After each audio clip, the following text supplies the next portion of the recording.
Hello friends, आप सभी को नमस्कार। तो आज हम अपने यूट्यूब चैनल साहित्य के पंचरत्न पर मनु भंडारी का आपका बंटी उपन्यास की समीक्षा लेकर प्रस्तुत हुए हैं।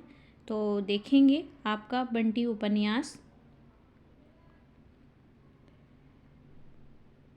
तो आपका बंटी उपन्यास की लेखिका मनु भंडारी हैं और इनका जन्म 3 अप्रैल 1931 को भानपुरा मध्य प्रदेश में हुआ था।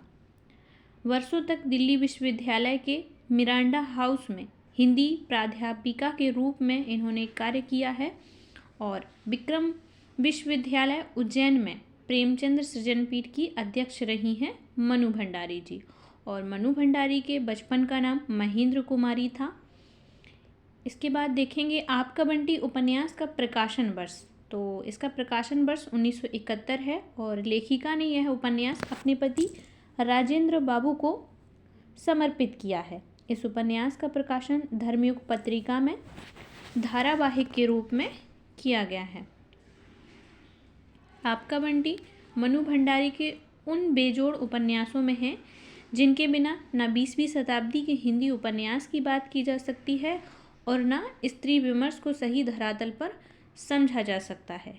बच्चे की निगाहों और घायल होती संवेदनाओं की निगाहों से देखी गई परिवार की यह दुनिया एक भयावह दुस्वप्न बन जाती है। कहना मुश्किल है कि यह कहानी बालक बंटी की है या उसकी माँ शकुन की। सभी एक दूसरे से ऐसे उलझे हुए हैं कि एक ही त्रासदी सभी की यातना बन जाती है।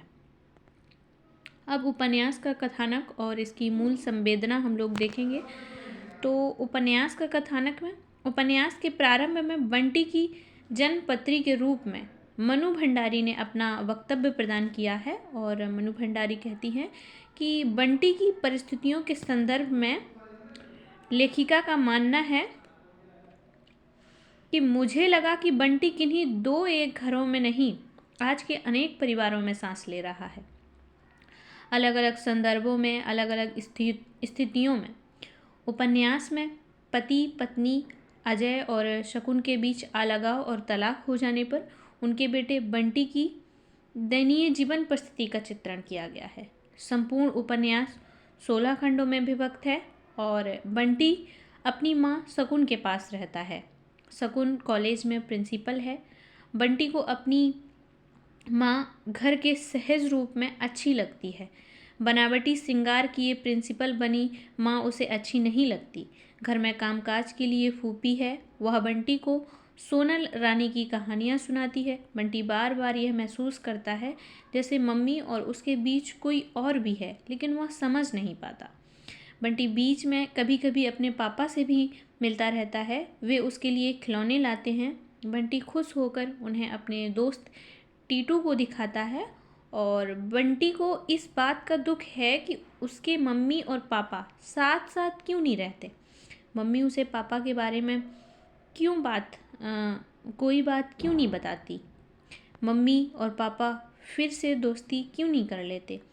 तो ऐसे सवाल उसके मन में चल रहे होते हैं और ऐसे अनेक सवाल बंटी के मन मस्तिष्क में चलते रहते हैं। और एक दिन बंटी के घर वकील चाचा आ जाते हैं। वे जब भी आते हैं पापा की कोई बात और खिलौने लेकर आते हैं, लेकिन इस बार बंटी को कुछ अजीब लग रहा है। वकील चाचा शकुन को बताते हैं कि अजय मीरा के साथ खुशी से रह रहा है। उसने तलाक का फॉर्म भिजवा दिया है। तुम्हें भी आगे अपने जीवन के बारे में सोचना चाहिए। बंटी को अपनी मम्मी का उदास चेहरा अच्छा नहीं लगता। वह टीटू के माध्यम से अपने मम्मी पापा के संबंधों को समझने की कोशिश करता रहता है। अजय के सेटल होने की सूचना शकुन को परेशान कर देती है। शकुन के लिए अजय के साथ रहने की यंत्रणा भी बड़ी विकट थी और अलगाव का त्रास भी। तो वकील चाचा शकुन को सुझाव देते हैं कि बंटी को हॉस्टल भेज देना चाहिए, मगर शकुन 8-9 साल के बंटी को अपने से दूर नहीं करना चाहती। और वकील चाचा कहते हैं कि मुझे डर है शकुन, कहीं तुम अपना अकेलापन ख़त्म करने के चक्कर में बंटी का भविष्य ही ना ख़त्म कर दो। तो शकुन मन में सोचती है कि अब वह बंटी को अजय से कभी नहीं मिलने देगी। बंटी केवल उसका बेटा ही नहीं, वह हथियार भी है जिससे वह अजय को टॉर्चर कर सकती है। शकुन को डॉक्टर जोशी का ख्याल आता है जो उसकी तरफ आकर्षित होते हैं और अजय बंटी से मिलने आता है। बंटी प्रसन्नता से मिलता है। घर लौटकर बंटी जब मम्मी को उदास देखता है तो मन में सोचता है कि उसने पापा से मिलकर कोई गलत काम तो नहीं किया।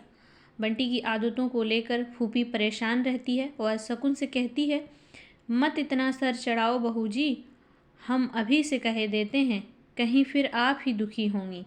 अजय और शकुन का तलाक हो जाता है और अपनी मम्मी को उदास देखकर बंटी का बाल मन यह सोचता है कि मम्मी बहुत उदास है, इसलिए उसे भी उदास रहना चाहिए। बंटी को अपने घर के बगीचे से बहुत प्रेम है। अपनी दुखी मम्मी को देखकर बंटी एकाएक समझदार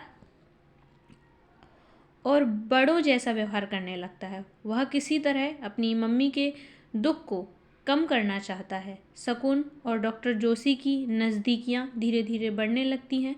बंटी को यह अच्छा नहीं लगता। उसे लगता है कि मम्मी अब उसकी तरफ ध्यान नहीं देती है। बंटी का मन पढ़ाई में लगना कम हो जाता है। वह चिड़चिड़े स्वभाव का बनता चला जा रहा है और बंटी को डॉक्टर जोशी के बच्चे जोत दीदी और अभी, तो ये जोत और अभी जो हैं वो डॉक्टर जोशी के बच्चे हैं, तो उनसे मिलवाया जाता है। वह कुछ भी समझ नहीं पाता। शकुन और डॉक्टर जोशी शादी कर लेते हैं। फूफी नाराज़ होकर घर छोड़कर चली जाती है और बंटी अपने नए पापा के घर आ जाता है, लेकिन उसका स्वभाव लगातार बिगड़ता चला जाता है। बंटी के इस रवैये से परेशान होकर शकुन सोचती है कि बंटी को दरार ही बनना है तो मीरा और अजय के बीच में बने। डॉक्टर जोशी बंटी का मन जीतने का प्रयत्न करते हैं लेकिन कुछ भी सफल नहीं हो पाता। बंटी यह महसूस करता है कि शादी के बाद मम्मी बदल गई है। वह अब उसका पहले की तरह ख्याल नहीं रखती। उसे नए घर में अच्छा नहीं लगता। मम्मी मिसेज बन्ना से मिसेज जोशी बन गई है, लेकिन वह अरूप बनना ही रहना चाहता है। बंटी की जिद बढ़ती जाती है। वह घर की तरह स्कूल से भी उखड़ जाता है। बंटी चाहता है कि मम्मी उसकी वजह से परेशान हो और उसकी तरफ ध्यान दे, उसे पहले की तरह प्यार करे, लेकिन ऐसा नहीं हो पाता है। एक समय के बाद बंटी का गुस्सा और जिद बंद हो जाते हैं। वह भीतर ही भीतर सहम जाता है। शकुन बंटी से पूछती है, क्या तेरा सचमुच ही मन नहीं लगता? तू पापा के पास जाना चाहता है? जाएगा? बंटी उसके पापा के साथ जाने के लिए तैयार हो जाता है और बंटी को लगता है कि मम्मी उसे रोक लेगी, कहीं भी जाने नहीं देगी, लेकिन मम्मी उसे नहीं रोकती और जिद बस बंटी उसके पापा के साथ कलकत्ता चला जाता है। कलकत्ता पहुंचकर बंटी को लगता है कि वह एक यातना ग्रह से निकलकर दूसरे यातना ग्रह में आ गया है। उसे नई मम्मी जो कि मीरा है और मीरा का व्यवहार भी उसे अच्छा नहीं लगता और अजय उसे हॉस्टल में भेजने का निर्णय कर लेता है। बंटी का मन वापस मम्मी के पास जाने को होता है। इसी मनोदशा में बंटी हॉस्टल जाने का सफ़र करता रहता है तथा भीतर ही भीतर रोता रहता है। अब अगर हम इस उपन्यास की कुछ महत्वपूर्ण घटनाएं हैं संक्षेप में देखेंगे तो क्या क्या घटनाएं हैं, जैसे मम्मी, शकुन और फूफी के साथ बंटी का सामान्य और सुखद जीवन, अत्यधिक लाड़ प्यार से बंटी का पूरी तरह शकुन पर आश्रित होना और वकील चाचा द्वारा शकुन को नया जीवन प्रारंभ करने हेतु समझाना, मम्मी पापा के रिश्ते को लेकर बंटी की जिज्ञासा एवं उनमें दोस्ती करवाने की बाल सुलभ सोच होती है और बंटी के पिता अजय का शकुन से अलग होकर मीरा के साथ रहना और शकुन द्वारा लगातार मानसिक यांत्रणा झेलते जाना और बंटी का अजय से मिलना और शकुन का दुखी होना, शकुन और अजय का तलाक तथा शकुन का डॉक्टर जोशी के साथ विवाह होना। तो ये इसकी मुख्य कुछ घटनाएं हैं जो कि हम लोग अभी संक्षेप में पढ़ ही चुके हैं। और विवाह के बाद शकुन और बंटी के बीच दूरियां बढ़ना और बंटी का दुखी रहना और शकुन द्वारा बंटी को अजय के पास भेजने का विचार और बंटी का अजय के साथ कलकत्ता चले जाना और अगली है घटना, लगातार यातना झेलते हुए अंततः बंटी का हॉस्टल में दाखिला करवाना। तो कुछ इस तरीके से थी मनु भंडारी का आपका बंटी उपन्यास। और अगर उपन्यास के हम मुख्य पात्र देखें तो बंटी, शकुन जो है वो बंटी की माँ है, अजय बंटी के पिता हैं, फूफी जो है शकुन के घर की नौकरानी है, टीटू है जो कि बंटी का दोस्त है, वकील चाचा अजय और शकुन के मध्य की कड़ी है, और मीरा अजय की दूसरी पत्नी है, डॉक्टर जोशी शकुन के दूसरे पति हैं, हीरालाल शकुन का नौकर है, विभू बंटी का दोस्त है, कुन्नी बंटी की दोस्त है, मिसेज कौशिक जो कि शकुन की सहकर्मी है, और कैलाश बंटी का स्कूल का दोस्त है, ज्योति दीदी और अभी ये दोनों ही डॉक्टर जोशी के बेटा और बेटी हैं। बंसीलाल डॉक्टर जोशी का नौकर है, चीनू अजय और मीरा का बेटा है। तो ये उपन्यास के कुछ महत्वपूर्ण पात्र थे। अब कुछ उपन्यास में महत्वपूर्ण कथन भी हैं जो एग्ज़ाम की दृष्टि से बहुत महत्वपूर्ण हैं और कभी कभी एग्ज़ाम में पूछे भी जाते हैं।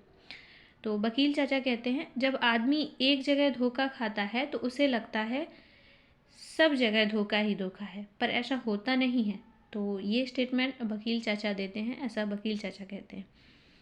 आगे है, अपने मन को मार लो, बस यही सबसे बड़ी तपस्या है, ऐसा शकुन कहती है।